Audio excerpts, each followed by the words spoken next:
theory broke me. All right, on the real. Could you look at this for me? Huh. Now, I'm not claiming to be some art god or anything, but in the 50 hours I spent painting this, I stumbled into something kind of wild. Not only do they uncannily match up with the color wheel, but they tell us so much more about the characters than any spoken dialogue ever could. Color theory, psychology, emotional storytelling. Let's break this down together so hopefully I can make your brain explode too.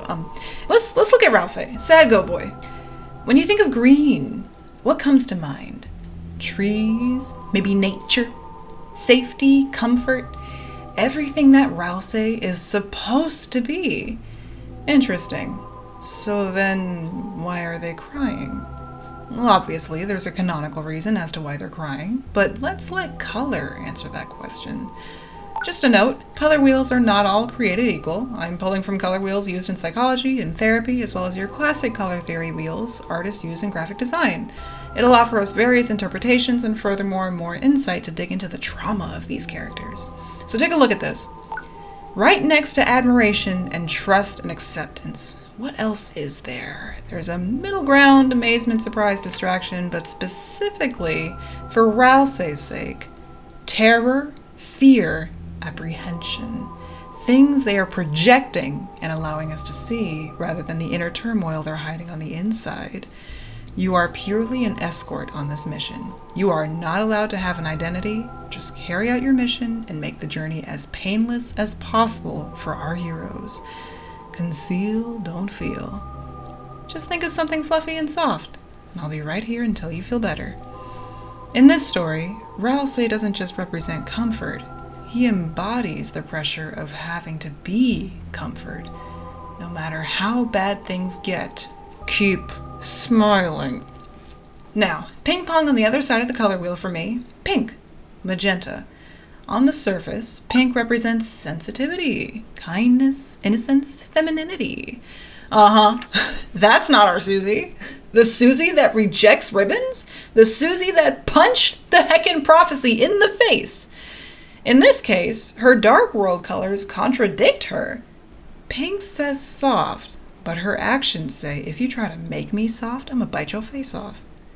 Now, we don't know about Susie's backstory other than she was forced to move a lot, but I wouldn't be surprised if, by golly, hear me out, parents, perhaps a mother of some kind, forced her feminine desires on her daughter, and her daughter not reciprocating those feelings didn't go over well. Ho-hum, can any of us relate?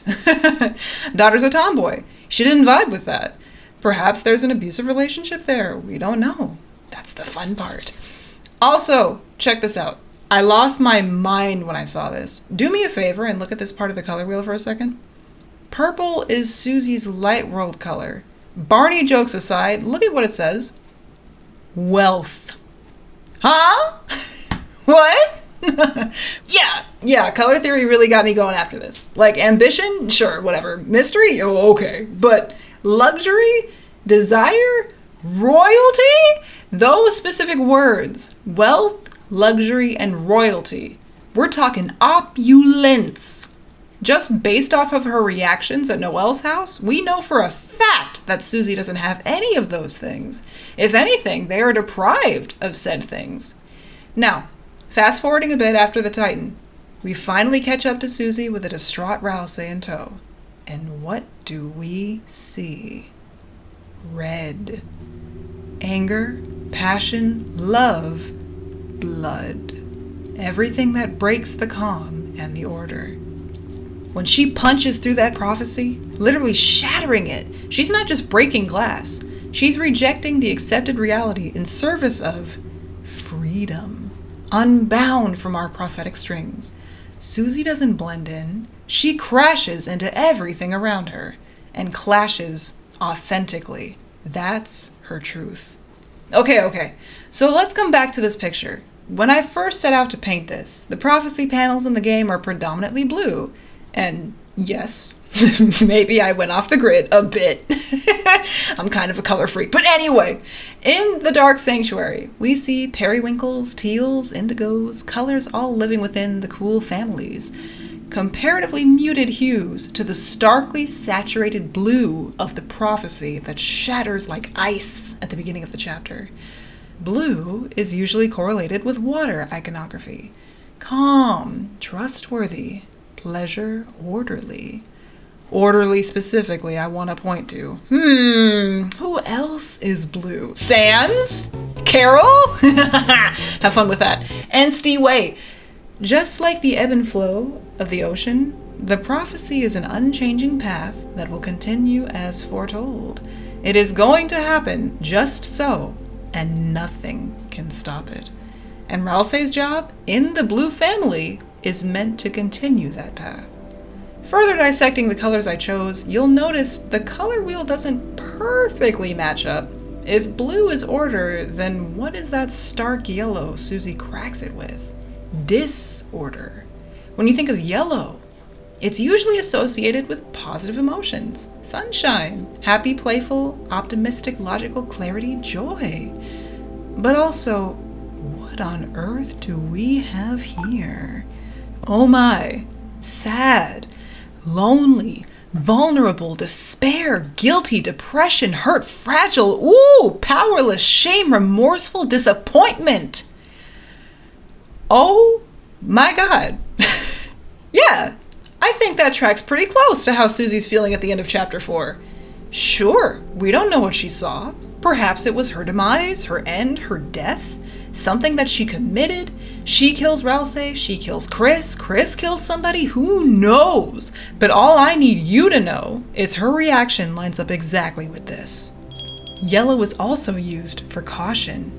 Caution tape, hazard signs, the yellow traffic lights, slow down, warning. Yellow being loud and bright is meant to grab your attention. Stark contrast to everything else, and also contrasts nicely to the blood running down it when she smashes it in half. Woof! All right, now we're cooking. Okay, so last but not least, let's tie it all back to KRIS. Our player character, our reflection. Their Dark World form literally turns them blue. Calm, trust, order. The color of control. Their Dark World form is also where they have the least amount of control from us. But as calm as the ocean can be, so too can it turn violent. That calm, it's not peace, it's restraint. KRIS doesn't feel calm. They're not allowed to feel anything. Not as long as we're possessing them. They're forced to be calm, trapped by the player, by expectations, and by the prophecy. And what controls them? A human soul. But more specifically, a red human soul that doesn't belong to them. Take a look at the red next to sadness on this chart.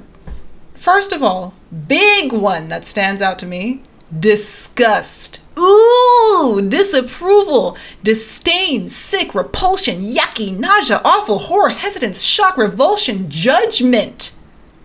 My goodness. Well, I'm pretty sure that lines up exactly with how KRIS feels about us, don't you think? If we take all of their agency away, all of their power, their voice, this is how they feel about us. And rightly so. They throw us into the cage. Get out of me! Yeet it into the bottom of the sink. So yeah, color has power. And you know, I think color taught me more about these characters than any cutscene ever could. RALSEI's comfort isn't safety, it's sacrifice. SUSIE's anger isn't pain, it's freedom. And KRIS? KRIS's quiet blue isn't peace, it's control. It's the quiet act of pretending you're okay because the world expects you to be, despite your screams on the inside. I didn't plan any of this, but the colors did. They knew. And they revealed what these characters were feeling before I even realized it myself. Now, at the end of the day, I'm just a silly fan artist. Theories aren't really my bread and butter, so if you think I missed something, please, by all means, What do you see? I welcome you to correct me because I am oh so curious to hear your thoughts on these goobers. Again, different color wheels offer a variety of interpretations. And if you care at all about how this came together, if you want to see the finished painting, it features animation, community art, completely different footage and music. It's not just a speed paint.